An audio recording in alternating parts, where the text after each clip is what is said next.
It's spring here in Australia, and all of nature's creatures, great and small, are out enjoying the sunshine, the warmth, and that gentle breeze carrying the scent of fresh flowers.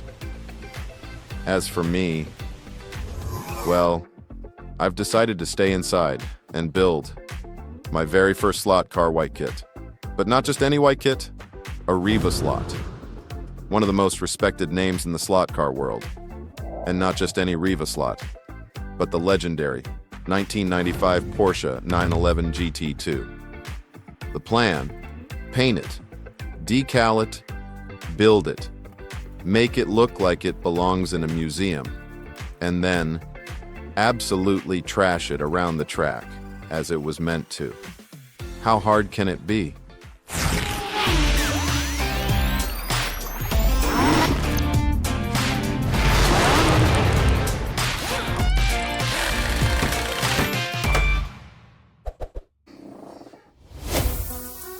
And the answer to that question, well, it seems a lot harder than I thought. So, I did what any ADHD person would do.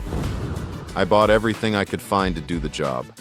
Paints, brushes, masking tape, even something called decal softener, which I'm fairly certain is a performance enhancer for ants. Only one tiny issue. I have absolutely no idea what I'm doing. So, to avoid turning this beautiful piece of engineering into a Father's Day mug painted by a toddler, I call for help. He's calm. He's precise. The Michelangelo of miniature cars. He is Michael Niemas. And thankfully, he agreed to help me through it. What could possibly go wrong? Michael referred me to his YouTube channel, where he's got a ton of videos showing his techniques and sharing his knowledge and experience with anyone brave enough to have a crack. So, I clicked the link in the description of this video and spent hours watching and absorbing as much as I could. And you know what else I did? I liked and subscribed to the channel. If you didn't catch the subtext there, just hit the subscribe button under this video. The first thing I learned: get organized and plan ahead. You know I'm all about just having a good old swing at things. But for this, you'll want to put in the time before you start. It'll save you a ton of frustration later. So let's see what we got. First, the chassis comes almost entirely pre-built, so nothing to worry about there for now. Then we've got the body and all the extra body parts, wings, mirrors, and rims. Some chassis parts too: screws, a spare guide, a magnet, and other bits and pieces. Then all the clear parts: headlights, taillights, and the windshield. And finally, the internals, the cabin, and our tiny racing driver. The kit even gives us a few options, like which rear wing style to use. So, we'll need to make a few design decisions early on. My vision? One of the most iconic Porsche liveries of the last century, the white and blue Rothmans livery, but with a twist. Instead of the period-correct 1990s version, I'm going with the modern 2019 Le Mans variant. I know some of you are cringing right now at the inaccuracy, but that's part of the fun of a white kit. You can do whatever you like. What you will notice missing from the kit, though, is the instruction manual, which makes it feel less as a complete top brand name product and more like an IKEA item. That's a lot of faith given to us by Revoslot. Thus, the making of this video to guide you when you feel lost like I do. Now, at the one place where all men get their best ideas, the bathroom. I was told to give the body and all its parts a nice, warm, soapy bath. And believe it or not, there's a reason behind this madness. It's something called mold release agent.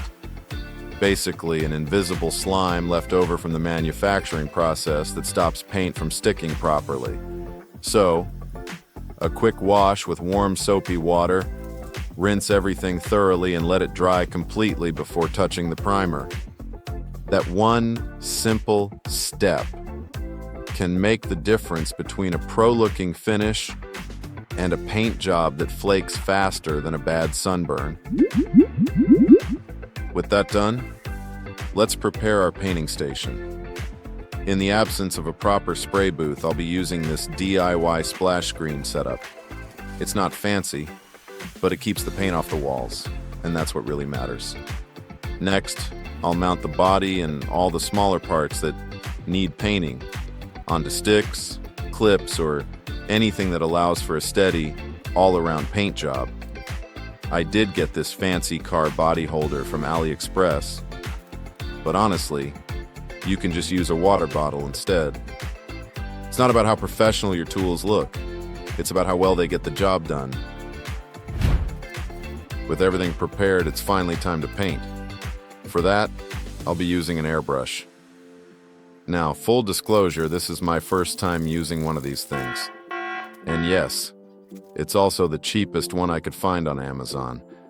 So don't follow me too closely here, because honestly, I have no idea how this will turn out. I'm starting off by covering everything with a layer of black primer. And if you're wondering, why black when the car is going to be white? Good question, my friend. The reason is, black helps me see if I'm covering all the surfaces properly. And it makes missed spots stand out instantly. We might have to add an extra layer of white later to compensate for the darker undertone, but that's not a big deal. So for now, everything that needs painting gets a good, even coat of black primer.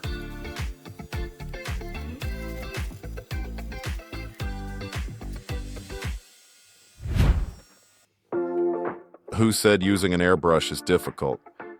The primer's dried nicely and it's time for our base color, which in my case is white. I'm using Vallejo air paint. It's specifically designed for airbrushing, so this should be easy. Should be.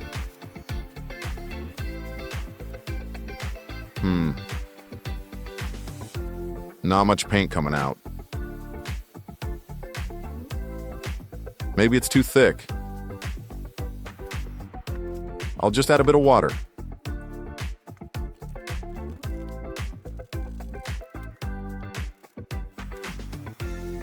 Still not working perfectly. Seems like it's a bit clogged up, so I'll give it a few flicks on the trigger and see if that helps.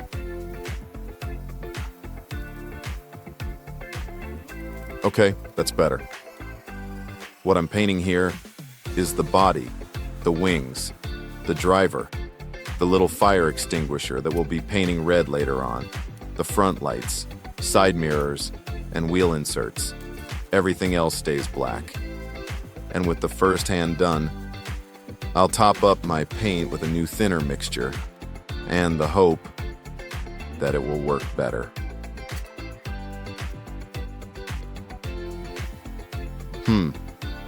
It kind of works. But it keeps clogging again.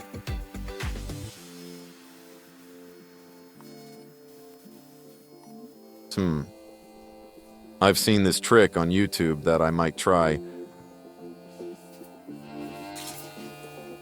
And now I'm covered in paint.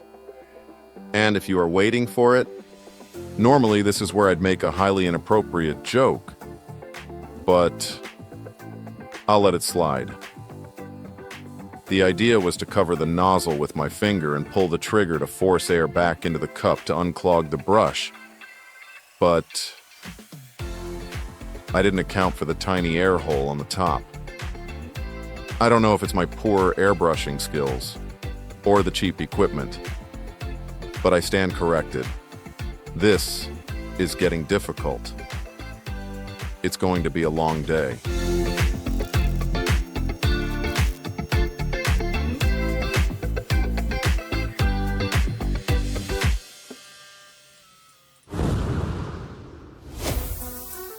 All right, we got our base color on, eventually. Now, Get yourself some masking tape because it's time to prep the surfaces for our second color. Rothman's Blue. Because nothing says speed and bad decisions quite like that. I've got 3 different widths of masking tape at my disposal. The thinner one gives more flexibility and sharper curves, while the wider one covers more area. The plan is simple, but it needs precision and patience. Cover what we want to remain white, and leave exposed what we plan to paint blue. Following the example of the real car, I'll paint blue on the lower halves of both sides, and a U-shape on the bonnet. Pretty simple, pretty basic, but once the decals go on, everything will pop. And with that, it's time to paint again. Only this time I'm making sure the paint has the right viscosity. I guess that was one lesson learned the hard way. Anyway, I'm using Vallejo Model Air in a dark blue here. It'll take about 2 to 3 coats to get a nice, even result. So remember to give it time to dry between layers. Do that, and it'll come out looking great.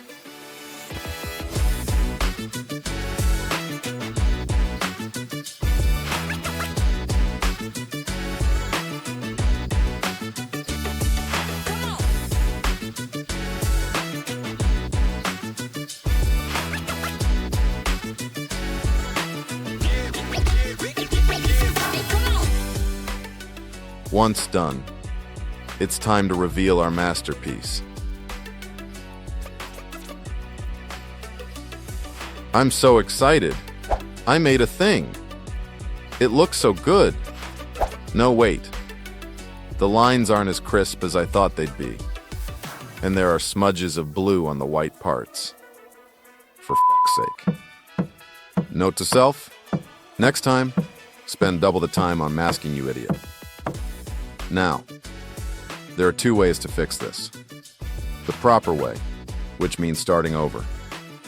And the lazy way, doing some corrective touch-ups with a brush. What follows is not my proudest moment.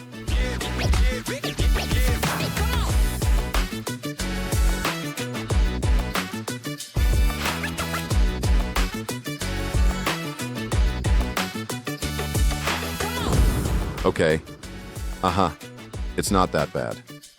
I mean, it's not perfect, but from a respectable distance, like say, the next suburb, it looks amazing.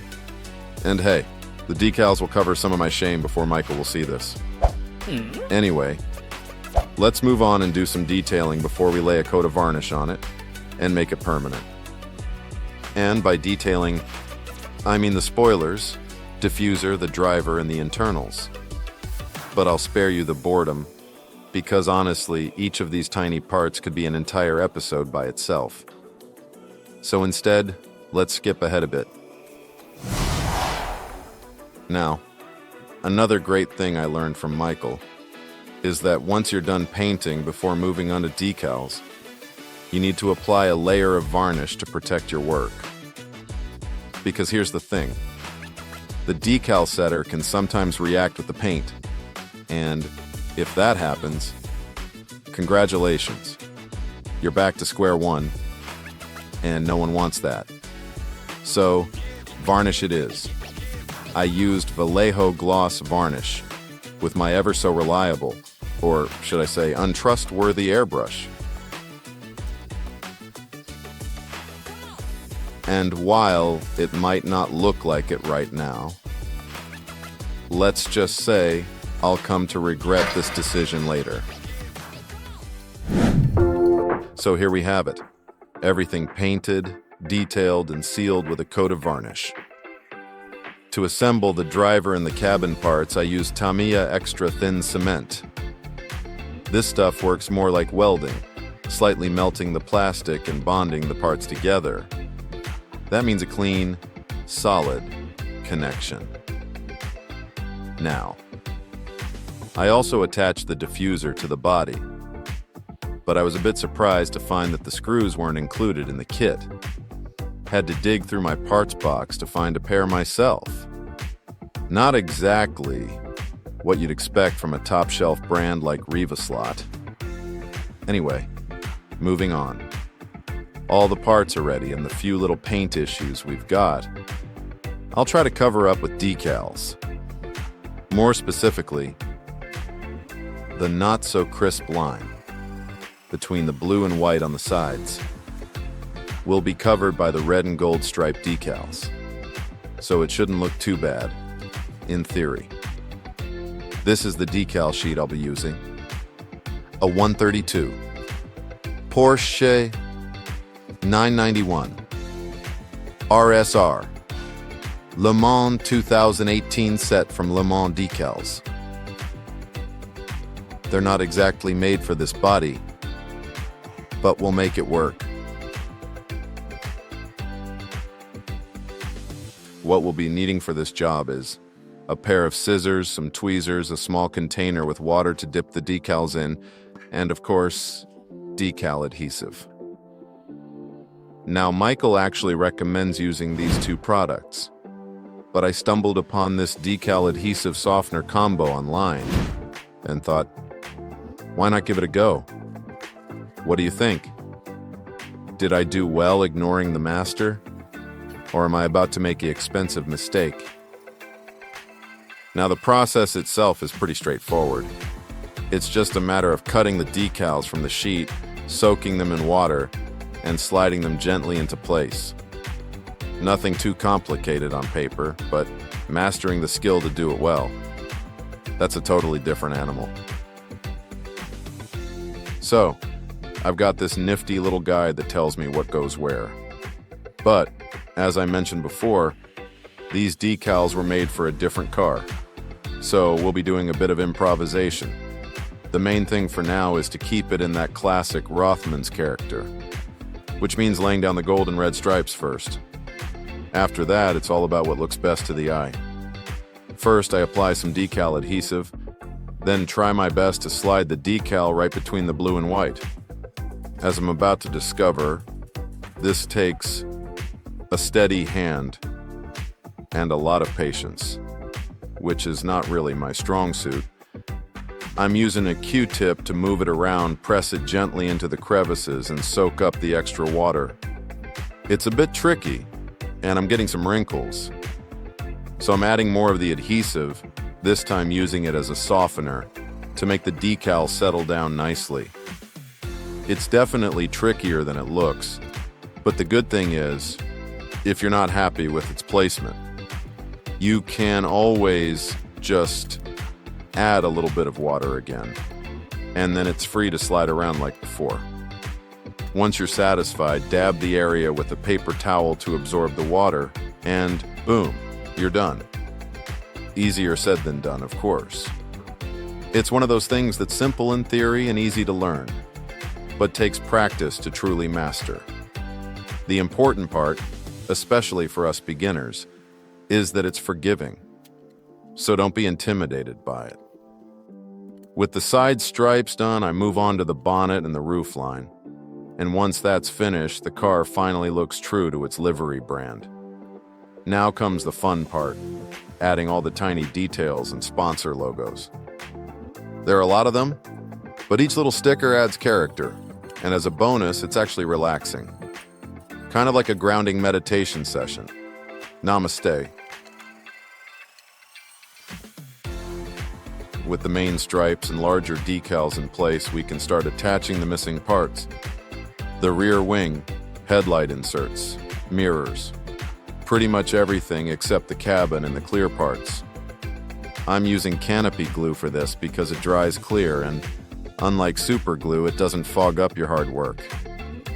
Now, I decided to go with the big rear wing because, let's be honest, it just looks right for the era. But don't worry, I've prepped the other two wings as well, just in case I ever wake up feeling nostalgic for the smaller one. Revoslot really nailed the fit on this car. Every part goes exactly where it's supposed to, so there's no guessing game.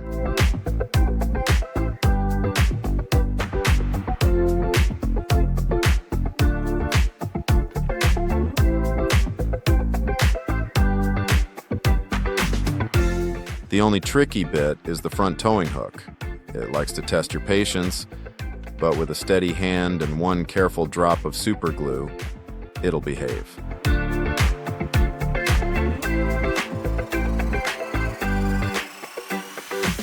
With that out of the way, we can keep going with the rest of the decals. It's a tricky and tiring job, I know. But I actually got so into it that I ended up enjoying it. So much, in fact, that I even added the most useless decals you can put on a slot car. The tire markings. They look great, but in all honesty, they're also the first to vanish after just a few laps, or the moment you clean or true the tires. Still, they look sharp, and even if it's just for that brief moment before they disappear, I'm going with it.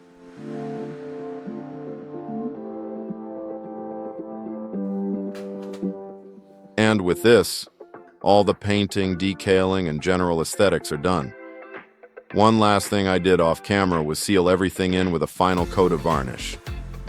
Now, here's where my regrets come in. Normally I use a spray can and it always goes perfectly fine. But this time, I wanted to be extra fancy and try out my brand new airbrush. I'm not sure if it was my poor technique, the cheap airbrush, the varnish consistency, or maybe all of the above, but it started forming droplets all over the surface. Long story short, and after a barrage of words that have no place on YouTube, I went back to the trusty spray can. If you look closely though, you'll see the result isn't glossy and smooth, but kind of matte and uneven. Either way, I'm calling it done. The only thing left now is to attach the rest of the parts.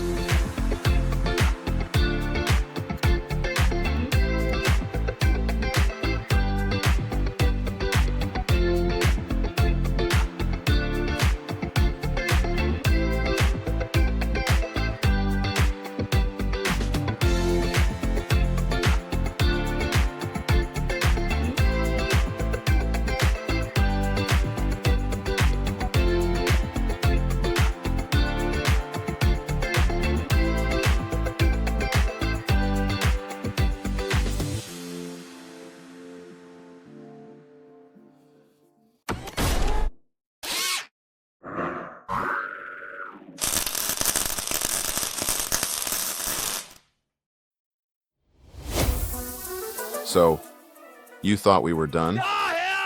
Well, think again. Because after all this effort, we still need to make our car run on our digital track. And no, converting your digital track to analog is not the answer. So unless you're still in the Stone Age driving around in a steam engine, you're going to need a chip like this one. In my case, it's the slotted Universal Carrera digital chip. Now, if this were a Scale Extric or a Slow-Tit car, installation would be as easy as plug and play. But since we're dealing with a fancy Revoslot, or pretty much for any other analog car, things get just a tiny bit more complicated. But don't worry, I've already gone through the pain for you and made it easy. If you notice, once again, there's no instruction manual. Slot car companies really think a lot of us, don't they? And to make things even more complicated, all the wires are red. No positive, no negative, no input, no output markings, nothing.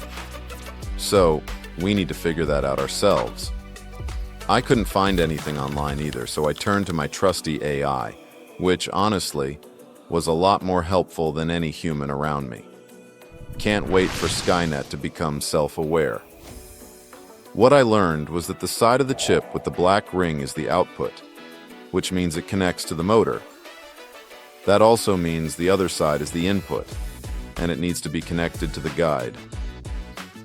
When it came to figuring out polarity, though, things got a bit more confusing. So I decided to rely on my own brain for once. All right, let's get started by cutting things. First, we need to cut the wires that connect the guide to the motor and strip the ends. Make sure you leave enough wire for the guide to move freely. Then, we cut the connectors on the chip and strip those ends too. Now this is where things get interesting, so pay attention.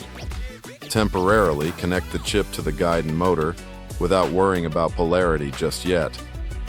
The only thing that matters for now is that the chip's output, the side with the black ring, goes to the motor, and the other side goes to the guide. Don't make these connections permanent yet because we might need to swap the wires around. Once that's done, take the car to your track and turn it on. There are two things to look out for here. First, check if the car is receiving power from the track. This chip has a red LED light that turns on when it's powered. If you're using a different chip, try syncing the car to a controller instead. If it syncs or lights up, great, you're good. If not, take the car off the track and place it back on facing the opposite direction. If it powers up this time, that means the polarity is wrong and you'll need to swap the wires around.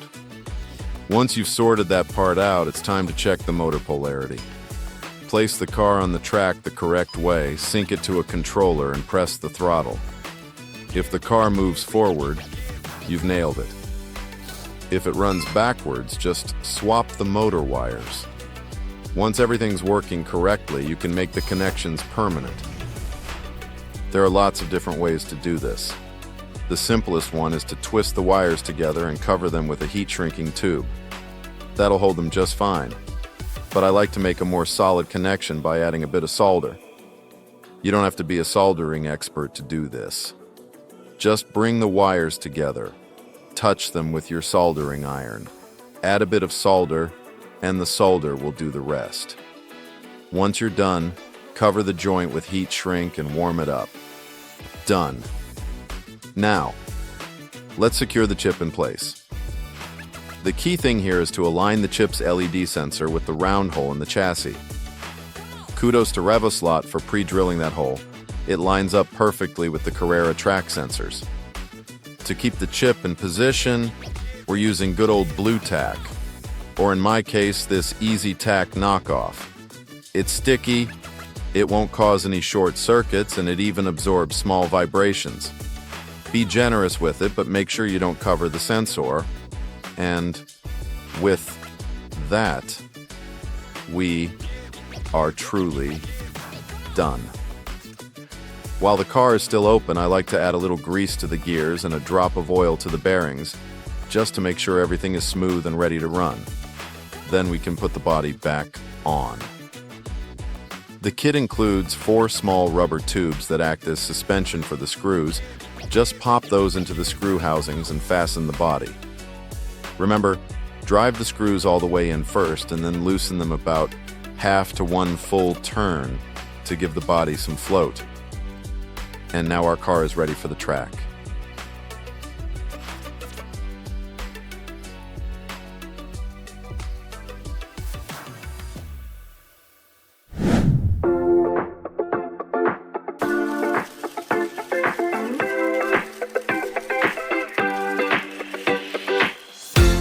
And there it is, my take on the Revoslot Porsche 911 GT2. Built from a blank white kit, painted, decaled, and brought to life, in spite of all the mistakes and imperfections. I won't lie, doing a white kit is expensive, time-consuming, and at times, completely frustrating. But it's also weirdly calming, deeply enjoyable, and incredibly rewarding. Because in the end, it gives you something no store-bought car ever could. A unique piece in your collection, and a genuine sense of mastery. Now, I don't know what Michael Niemas will think of my first attempt. But let's just say, I'll be waiting for the verdict. Either way, if you've ever thought about giving a white kit a go, do it. No matter how it turns out, you'll learn, you'll create, and you'll discover that building one of these is as much about patience as it is about passion. Thanks for watching, and I'll see you on the next build.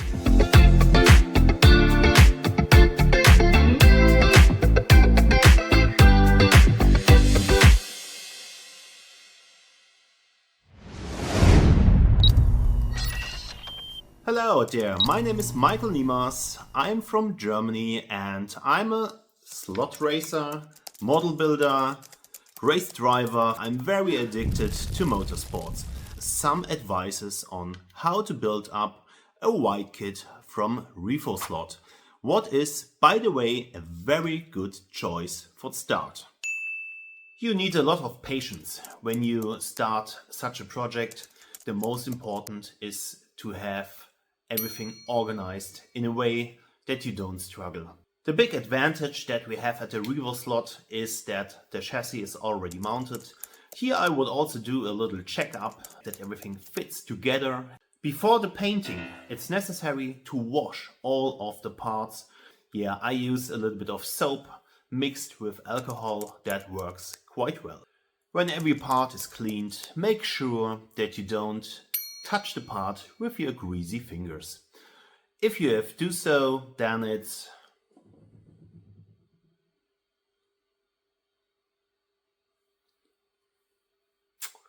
could be difficult. It's also important to have a look at the paints you are using. Always use high quality paints, makes life easier. A good tip from me that if you do a white car, definitely use white primer. If you use a darker primer, it could be a very long process to get the car white again, if you get it white again. After painting the base color, it's time for masking, and always keep in mind here again, please work very precise with the masking tape. When you are happy with the masking, the next step would be to add the decals. Please cover the body with the two colors with a 1K clear coat to protect the paint from getting attacked from softener or from setter. On this point, it's very important to say that model making is a lot of practice. Just to see how something is done doesn't make it work for you too. So go relaxed into the whole thing, enjoy what you're doing and be happy with the result you get.